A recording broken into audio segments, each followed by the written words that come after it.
Before the chaos, the dark grey people carrier was moving slowly through the sea of Liverpool fans.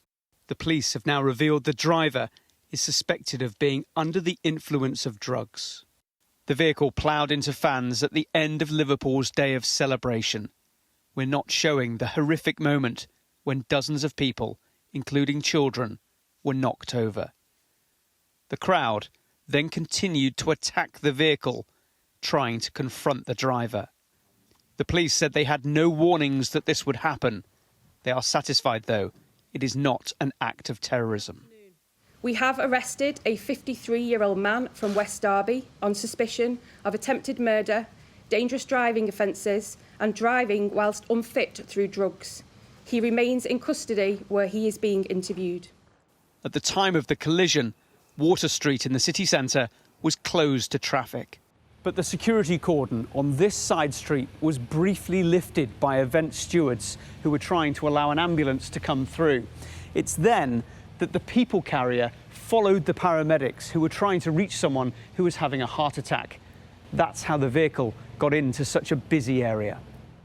It happened at the end of the parade that saw the city's waterfront turn red as fans saluted their heroes.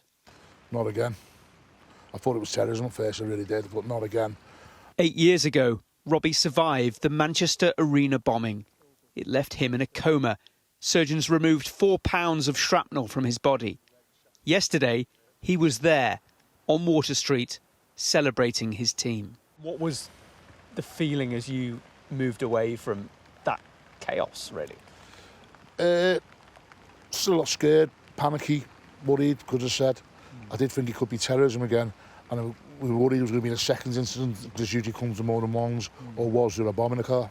How could it have been stopped? I mean, what was a car allowed to drive through there? You thought the whole city centre should have been no cars in it. Because every street, every side street was rammed. I mean, how a car's managed to get that far anyway? How was it allowed in? The Home Secretary joined the city's mayor and police officers at the scene. Her sympathy echoed by the Prime Minister. Scenes of joy turned to utter horror and devastation, and my thoughts and the thoughts of the whole country are with all of those that are affected, those injured, which of course includes children, their families, their friends, the whole community, Liverpool fans everywhere. And Liverpool stands together, and the whole country stands with Liverpool.